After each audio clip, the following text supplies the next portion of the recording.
Have you ever sat alone in the quiet of the evening and felt the weight of an empty chair, a missing laugh, a silence that wasn't there before? If you have, I want you to know something. You're not alone. Losing a spouse is one of the hardest things a person can go through. It can feel like losing a part of yourself, like the world around you has shifted in a way you never expected. And if you're over 60, it might feel even more overwhelming because you've spent decades building a life together. So, how do you move forward? How do you not just survive, but truly thrive? That's exactly what we're going to talk about today. Because despite the pain, there is life beyond loss. And there are 3 powerful secrets that can help you rediscover joy, find purpose, and embrace this new chapter with strength and hope. Now, before we dive in, I want to take a moment to say this. Grieving doesn't have a timeline. Some days will be harder than others. And healing doesn't mean forgetting. It means learning to carry love forward in a new way. So let's start with the first secret, rebuilding connection. When you lose a spouse, one of the most difficult parts is the sudden shift in companionship. The person you shared your daily thoughts with, the one who sat beside you at dinner, is no longer there. And that loneliness can feel like a heavy cloud that never lifts. But here's something important to remember. Connection doesn't end with one person. It can be rebuilt in new ways. This might mean strengthening relationships with family members, reconnecting with old friends, or even stepping out and meeting new people. And I know that last one might feel uncomfortable. But think of it this way. Your spouse would want you to keep living. They'd want you to find joy in conversation, in laughter, in companionship. Maybe that means joining a local club, attending a community event, or even something as simple as calling an old friend for coffee. A single conversation can spark a sense of warmth that reminds you you are not alone. I remember a woman named Carol who shared her story with me. She lost her husband after 45 years of marriage. For months, she barely left the house. The idea of being around other people felt exhausting. But one day, she made a choice. She joined a small book club at her local library. At first, she mostly listened, but slowly she started opening up. She found herself laughing again. She built new friendships, not to replace what she had lost, but to add to her life in a new way. And that's the key. It's not about replacing. It's about expanding the love in your life. Now, I know taking that first step is hard, but here's a simple way to start. Think of one person you used to enjoy talking to and reach out.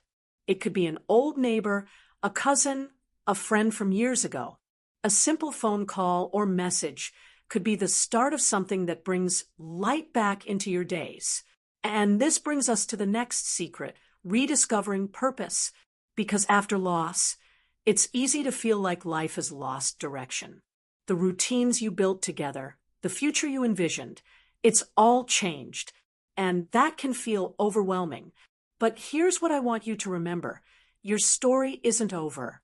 This chapter of your life still has meaning, still has purpose, and it's up to you to shape it. For some, that purpose might come from helping others, volunteering, mentoring, or supporting a cause that matters to you. For others, it might be about pursuing a passion you never had time for before. Maybe there's an instrument you always wanted to play, a language you wanted to learn, a garden you wanted to grow. Now is your time. Your spouse would want you to keep dreaming, to keep discovering, to keep living with intention. I once met a man named Richard who, after losing his wife, felt completely lost. He had spent so many years caring for her that when she was gone, he didn't know who he was without that role. Then one day, he walked into a community center and saw a flyer for a woodworking class. He had always loved working with his hands, but never had the time. He decided to give it a try, and little by little, that class became something he looked forward to. It gave him structure, it gave him connection, and most importantly, it gave him purpose again. So take a moment and think, What is one thing that sparks even a small bit of curiosity in you? It doesn't have to be something big, just something that makes you feel engaged, even if it's as simple as tending to a plant, writing down your thoughts, or taking a walk in nature. And that's where we'll pause for now, because the journey through loss is not just about surviving, it's about learning to thrive. And in the next part, we'll explore how to take that next step using some of the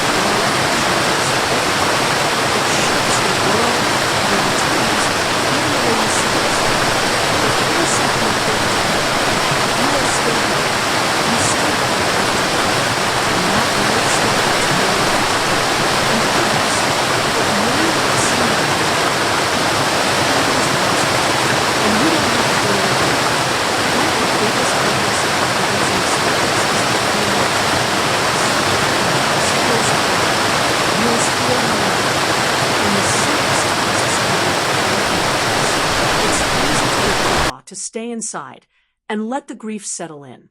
But if there's one thing I want you to take from this, it's that isolation is not your friend. Grief needs movement. It needs connection. One of the most powerful ways to heal is to reach out to family, to old friends, to new people who understand what you're going through.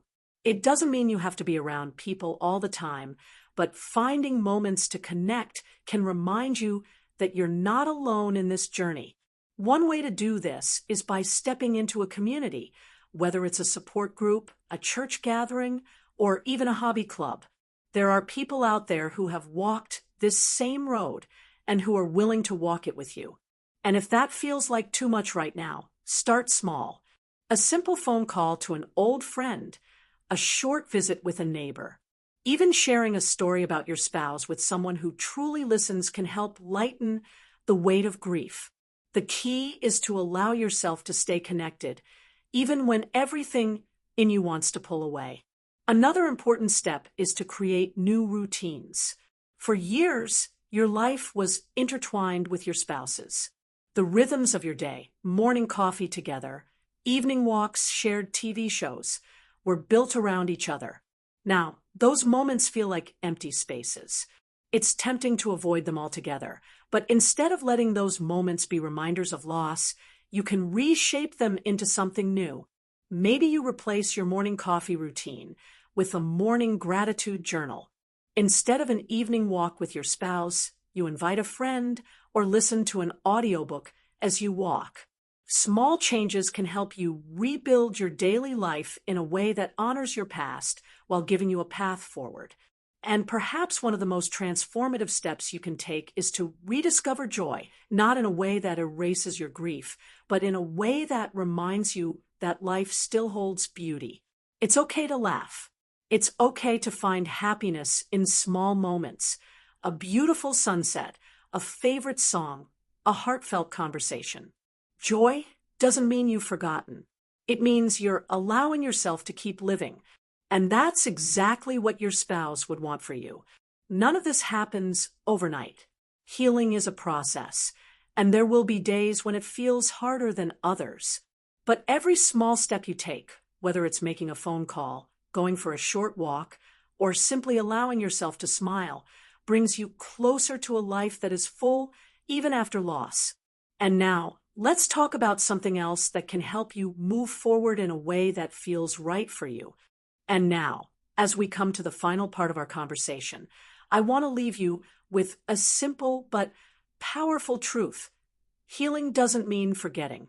It means finding a way to carry the love, the memories, and the lessons forward while still embracing life with open arms.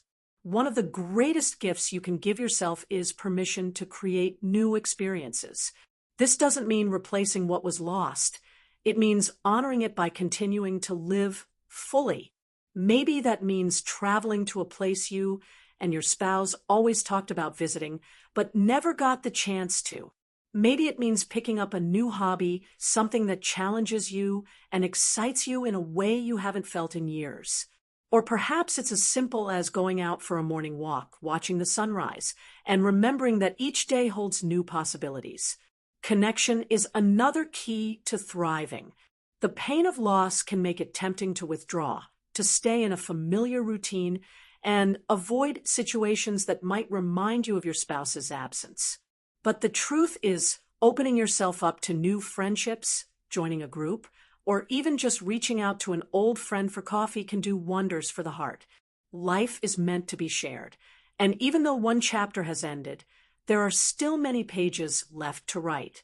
As you continue forward, allow yourself to embrace joy without guilt. It's okay to laugh again. It's okay to feel excited about the future. And it's okay to find love in new places, whether that's through friendships, family, or even a new romantic relationship if your heart is open to it. Your spouse would want you to be happy, to wake up in the morning with a sense of purpose, to keep loving, learning, and living, because that's what life is all about.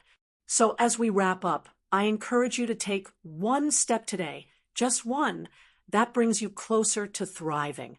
Maybe it's writing down 3 things you're grateful for. Maybe it's calling a friend. Whatever it is, know that you are not alone and you are stronger than you think. If this video has helped you in any way, I'd love to hear your thoughts in the comments below. What's one thing that has helped you find joy after loss? Your words might be exactly what someone else needs to hear today. And if you found this message meaningful, don't forget to like this video and subscribe to the channel for more content like this. Together, we can continue learning, growing, and embracing life one step at a time. Take care. And remember, the best days are still ahead of you.